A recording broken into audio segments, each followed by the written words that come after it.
This is the Roots and All podcast, and I'm your host, Sarah Wilson. Join me as I talk about all aspects of gardening with some of the top horticulturists from around the world. This episode is brought to you by Sow & Mow. Launched this year, Sow & Mow is a new lawn care brand bringing the right products and expertise to give everyone the confidence to be a lawn expert. They've developed the perfect 12-month plan through 6 liquid feeds to give your lawn all the nutrients needed for complete plant health and professional results. Packaged into a one-size-fits-all box lasting 6, 12 or 24 months based on the lawn size, it has the ability to cater for all lawns with no waste. As a special offer for listeners, Sow & Mow is offering 15% off your first box. Simply visit sowandmow.com and enter the code ROOTS15 at checkout. This week I'm speaking to Jessica Walliser, author of Plant Partners, Science-Based Companion Planting Strategies for the Vegetable Garden, which, as it says, is a scientific look at companion planting to find out if it works, and if it does, in what way and why. This book is unique, and it's essential reading if you'd like to uncover some of the secrets behind the received horticultural wisdom that's passed down from one gardener to the next. What do we now know about companion planting that maybe hasn't been known previously? That's an excellent question. You know, we've heard about companion planting for generations. It's been a thing, but it's been a thing that's really been based in folklore and conjecture. And so it's changed a lot now that we have the science to back it up. So I would say probably the biggest thing that we know now that we didn't know several generations ago is the way that plants interact with each other and the way that they impact the way their neighbors grow. And I think that sort of all of the science that's out there right now on mycorrhizal relationships and fungal associations underground and the way plants connect and communicate with each other, I think that's the biggest thing that we can play to our advantage in the vegetable garden. And that really has changed the face of what companion planting really is. I mean, if you think about it, how amazing that people were so observant that they noticed kind of random plant associations produced good results and other ones didn't, without knowing, you know, kind of almost acting on instinct rather than knowing the science behind it. Yeah, and, you know, I have to say, too, though, Sarah, that some of the sort of often recommended companion plant partnerships, ones that are, you know, have been around for a very long time, you know, they were used, they were recommended, but there wasn't the science behind them, and there still isn't the science behind them, which I thought was interesting because I thought, okay, well, geez, people have been doing these forever, so there has to be, you know, a reason that why they work, why people continue to use them. And when I really dug in and tried to find the studies looking at those partnerships, I couldn't find many of them that worked. I did certainly find some that do, but maybe the partnership was recommended for a different reason or, you know, with the aim of a different result. So some worked and have science behind them and some don't. And I thought that was really interesting. It is interesting. So given that some do work, why do they work? So they work for a number of different reasons, and they work for a number of different goals. And so that's sort of what I wanted to do in Plant Partners. I wanted to go through and say, hey, let's see what all the different benefits of companion planting is, and then let's look at each different category and find out which well-studied plant partnerships fit within that category to meet that goal. So the book has 7 chapters. There's one on soil preparation and how to use companion planting to have better soil. There's one on weed management and how to use companion partnerships to control weeds. There's one on pest management, which tends to be sort of the most popular companion planting goal. There's one on disease management, one on biological control, and one on pollination. So, you know, we're looking at the goals, what kinds of positive effects are we looking for in the garden, and then what well-studied plant partnerships help us achieve that goal. Obviously, they have a wide range of beneficial effects. One of the things that I was really fascinated in the book was when you wrote about the nitrogen fixing plants. Can you tell me, you know, why we should be interested in these and maybe give a good example of one? Sure. So we've often used cover crops, right? Farmers have used cover crops for years. They choose leguminous cover crops, which are members of the pea and bean family, because they have the very unique ability to fix nitrogen, right? Which is take nitrogen from the air and fix it into a form that is usable to fuel plant growth. And they do that through a relationship with a bacterial organism in their roots, right? In these nodules in their roots. So it was known, the farmers would till that leguminous cover crop into the soil. As it would break down, it would release the nitrogen, right? Well, a lot of home gardeners are hesitant to use cover crops in their garden. I don't think they should be, but many of them are. And so maybe they don't want to do a leguminous cover crop, but we can actually get the benefits of that nitrogen fixation and the transfer of nitrogen over to plants while the two plant partners are in a living state. So we are choosing a legume to partner with a non-leguminous plant. And that nitrogen transfer can happen also while the plants are in a living state. It happens through that underground fungal network that I mentioned earlier. It also happens as the nitrogen-fixing nodules on the roots of the leguminous plants as they sort of die off, right? They shed from the plant, the roots will shed underground, and that will be broken down by soil microorganisms and released to the neighboring plant. So it does actually happen without you having to grow a full-on cover crop and till it into the soil. So one of my favorite plant partnerships to do that is green beans and potatoes. So green beans, they're a leguminous crop. Now, they don't fix a super amount of nitrogen, but they do fix a good amount of nitrogen. And that then can be transferred over to the potatoes. And there was some interesting studies that show that you actually have a larger tuber size on those potatoes when they're planted in combination with beans because of the greater amount of available nitrogen to those potatoes. So that's a pretty cool combination.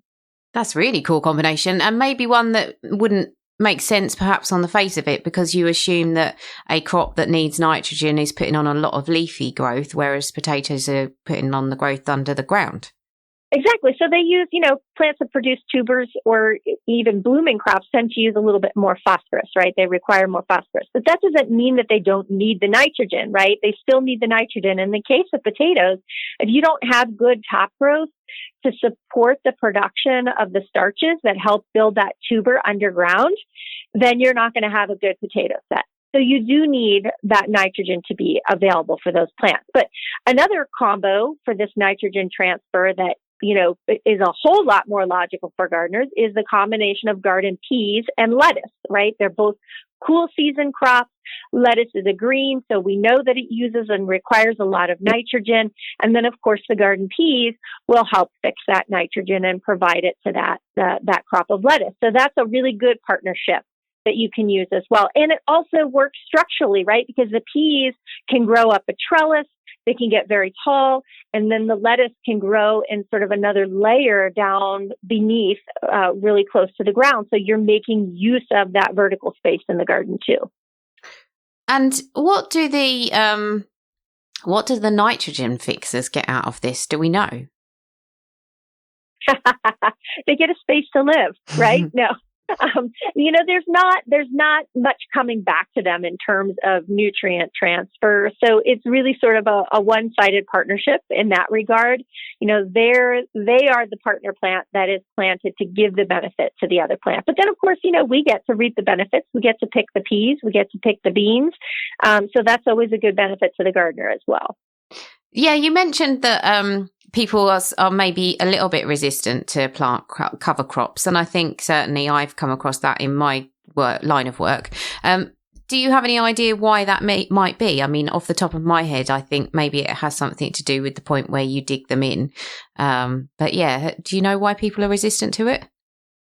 I think that you're spot on in saying that it's part of the digging in. They see it as sort of a farm thing, right? That you need to have a plow and you need to have, a tractor to be able to properly turn them into the soil. But the great part is if you do cover cropping correct, you choose the right crop and you handle that crop properly, you don't actually ever even have to till it. I'm a no-till gardener. I haven't tilled my garden in almost 10 years.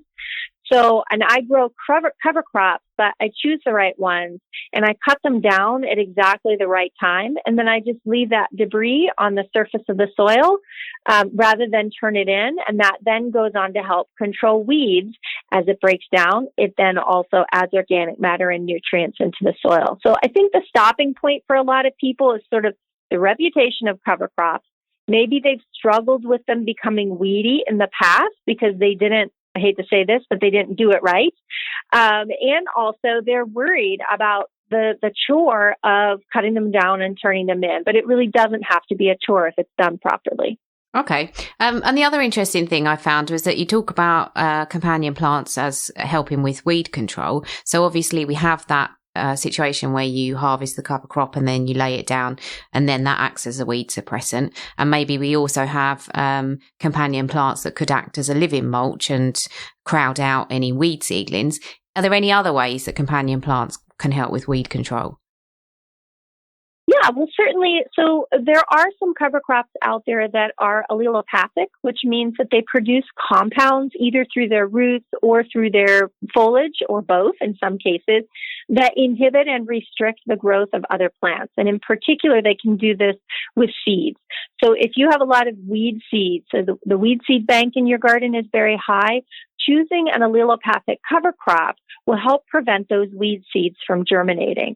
So oat, winter rye, those are cover crops that produce allelopathic compounds that can help limit the growth of weeds. So a lot of people then say, well, geez, why would I want to use those kinds of cover crops in the vegetable garden? Because aren't they going to prevent my vegetables from growing as well? And what it's shown is, with the research shows that they're most active in inhibiting seed germination. So they are best used in places in the garden where we're growing from transplant. So you're planting a pepper transplant or a tomato transplant rather than sowing tiny radish seeds or tiny lettuce seeds into the garden. They also are less effective with larger seeds. So you could still plant, say, your cucumbers or your squash or your zucchini from seed, because those are larger seeds and they are not going to be, the germination on those is not going to be inhibited if you're going to use an allelopathic cover crop in that area. And they are great for weed control. And the other thing that you're talking about, the effect of plants one on the other, but in a terms of a scent, the scent of a plant. I think people have heard about carrots and onions. So maybe the smell of onions will confuse the carrot root fly. But you kind of bust that myth a little bit that it is the scent of the companion plant that's deterring pests. So can you just talk about, what the research shows is actually happening? Yeah, this is interesting, right? Because everybody's always like, oh, you need to plant onions here because they don't like the smell of the onions and the onions are going to repel the pests. But that isn't, they think, what's happening. I mean, the jury is still out. There's still a lot of ongoing research in this. But what it looks like is happening is that the scent of the onions doesn't repel the pests. What it does is it masks the scent of the host plant. So a pest will find its host plant, so the place to lay eggs or the place to feed, through a set of cues. Sometimes they're visual cues, right? They actually see their host plant. But more often than not, it's volatile chemicals or essentially odors that insect is looking for that allows it to hone in onto its host plant and discover it in the garden. When you plant that companion plant that is emitting another volatile chemical or odor into the air, that will mask the scent of the host plant. So it keeps, in some cases, can keep the insect from finding its host plant. So it's about masking. And many times that involves interfering with the egg-laying behavior of the pest.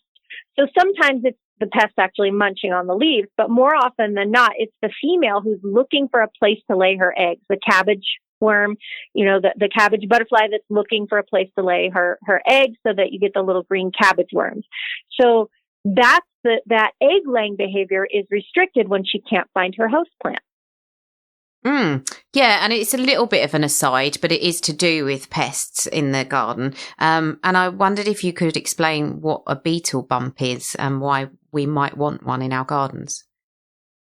I am am so glad that you brought this up, Sarah, because I love beetle bumps, and I have done dozens of these interviews talking about plant partners, and no one before has ever asked about them. So I'm really excited that you did. They've been sort of in play in organic agriculture, in particular in Australia, certainly in some parts of Europe as well. And actually where we're doing a lot of research with them here in the U.S. is on the West Coast, like out in the Pacific Northwest, in particular Oregon State University. There's an entomologist there that's really looking into encouraging the use of the creation of beetle. There they call them beetle banks because it's a really big area. It's a raised area that is on farms. They will do them in big long rows, like a raised row. In a backyard, we'll call it a beetle bump because it might just be like a raised circular area where you build the soil up about 12 to 18 inches to create sort of this mound. And then you plant that area with bunch grasses. So these would be native grasses. So wherever in the world you live, you want to pick species of grasses that are native to where you live that form clumps and bunches rather than like running and spreading grasses. So here we might do the little blue stem and big blue stem, and so or some of the native panicums. So we might choose those. You would have different ones in the UK that you would choose, but you plant these bunch grasses on this raised beetle bump, and then that is a great habitat for ground beetles. And ground beetles are very predacious. They eat a lot of ground-dwelling pests. They even climb up into our plants to eat a lot of pest larvae, like asparagus beetle larvae. They eat slugs and snails on the ground level. There are lots of different species of them, but they like that sort of raised area. They love the habitat of the bunch grasses. So they spend the day in the beetle bump. And then at night, they go into the garden and they forage for all of these common pests that we face in our vegetable patches. And so just locating a beetle bump in the center of your vegetable garden, or maybe just a few feet off of the periphery of the vegetable garden, will increase the number of predaceous ground beetles and really help you control a lot of different pests and pest larvae in the landscape. It's really cool. It's ingenious. Does it ever harbour things like slugs as well? I think there is some extent of that would take place. I mean, I believe it would naturally be a habitat that they would like as well. But I think that the goal here is, it's never to eliminate a pest. It's always to keep their numbers at a tolerable level. And so when you do have a greater number of pest-eating beneficials, like those ground beetles, it balances each other out, right? They're there, and so they're never going to allow those slugs and other pests in that beetle bump even itself to get out of control because they're managing it. But you have to have some bad guys around, right? You have to have some pests around, or else you won't be able to sustain that constant population of beneficial insects. Yes, I agree completely. So we've covered the weed control properties, we've covered the plant nutrition benefits, and also the scent issue. I wondered if you could just talk about how companion planting can help combat plant diseases, because I think this is, I don't know about you, but I feel that this is the area where the scientific research really comes to the fore, because it's such an important topic. And also, I think probably it's something that maybe we haven't really understood before. So yeah, how does it help combat plant diseases? It does. And what's interesting is that we're still learning about it. I would say of all of the fields of the sort of interplanting, companion planting, intercropping research that's going on right now, this is probably the field that's the least studied, but has the most potential to be studied, at least in my research. I couldn't find the oodles of published papers on these partnerships like I could with pest control or soil health. So I think the science is still emerging. But what's really neat is that it's different ways that we think that these plant partnerships can help manage diseases. And in particular, it would be soil-borne diseases. So if we're growing, let's say, a cover crop in the area of mustard, the mustard can contain some antifungal compounds that will help condition the soil, help combat the negative bacterial or fungal issues that might reside in the soil. So it almost acts as like a fumigant for the soil, so to speak. In that case, it would have to be turned into the soil. So you would have to till those mustard greens into the soil. But they do also help foster good microorganisms in the soil. So the presence of certain cover crops being tilled into the ground can help encourage and enhance the microorganisms that are beneficial, that feed on that decomposing organic matter, and also limit the different bacteria and fungal that can affect the health of our plants. They can prevent a buildup of the pathogens in the soil. And there's other ways that they can help reduce disease pressure in the garden as well. I mean, like the splash up effect. If you mentioned living mulches earlier when we talked about weed control, but living mulches around plants that get soil-borne diseases like tomatoes, for example, that get the blights that live in the soil. If we can plant around our tomato plants with a living mulch of something like, crimson clover or white clover around the base of those tomato plants, that's going to limit the ability of those fungal spores to splash from the ground up onto the foliage of the plant because it puts a barrier there. So that can limit disease spread as well. So there's lots of different ways that we can use partnerships to help limit the amount of disease pressure we see in the garden. I've just been thinking back to what you said about using the grasses that are specific to an area in order to give shelter to the beetles on the beetle bumps.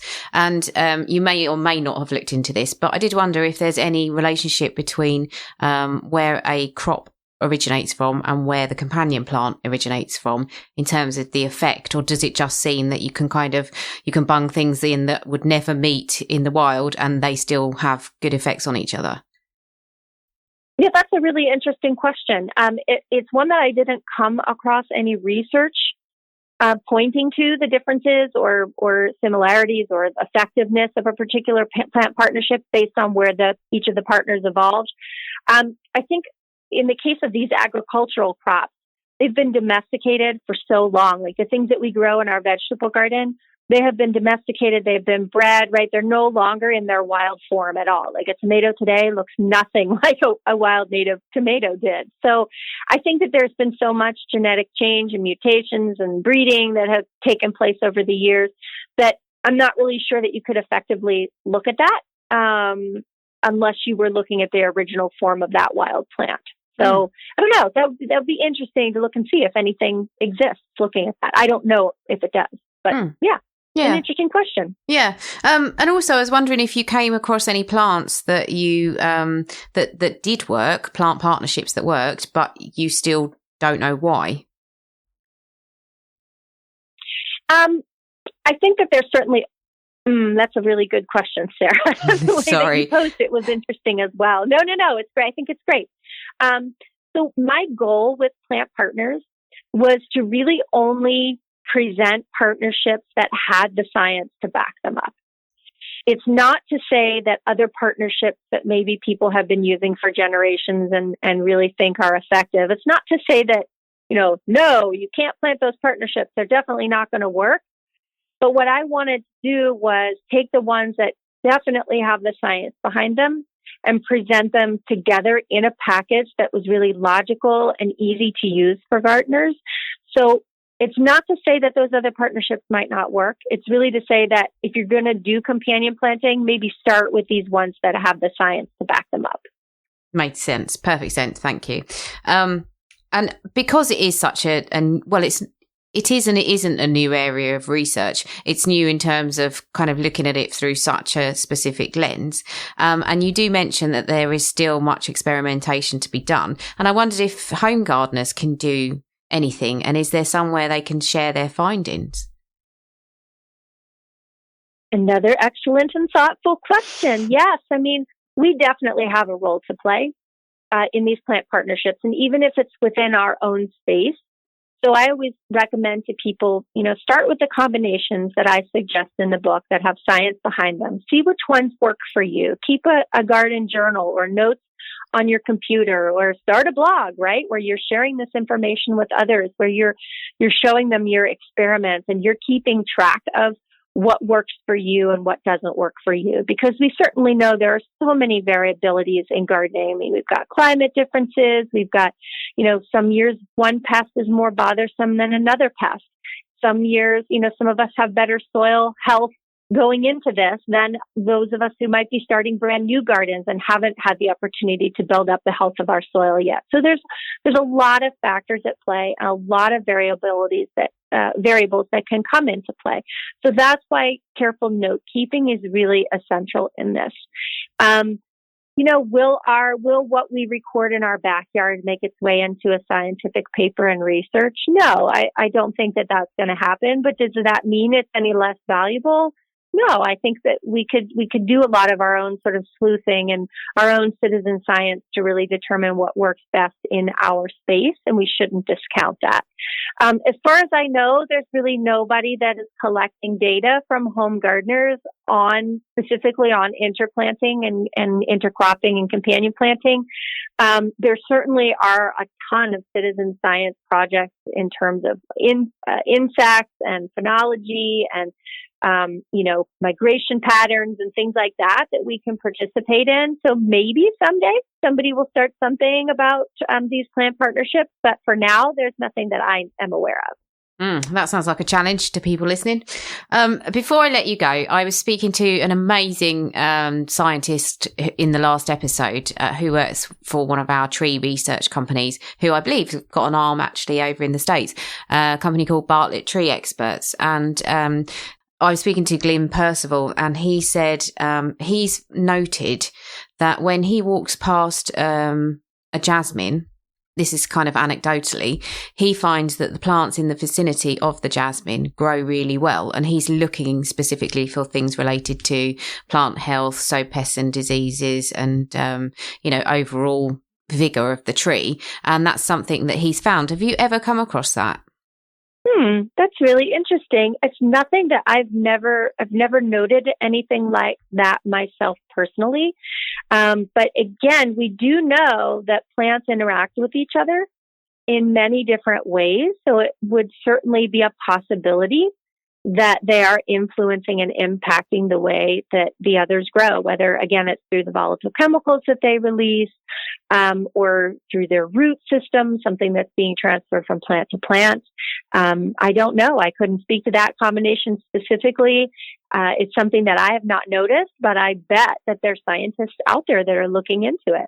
Yeah, I think he will actually, because he's got a very curious mind. And so I might recommend your book to him. So he got somewhere to start. Well, excellent. Well, thanks for that. And thank goodness for all the curious minds out there, because I think that they're moving everything forward, whether it's in gardening or the rest of the world. So keep being curious, I think. It's a good lesson for everyone. Hurrah for curious gardeners, and hurrah for Jessica, her amazing book, and her tireless work in promoting organic and wildlife-friendly gardening based on research and results. Thank you, Jessica, for talking about your book, and thanks to you as well for listening. Please also go and check out this episode's sponsors, Sow and Mow. They're offering 15% off your first order.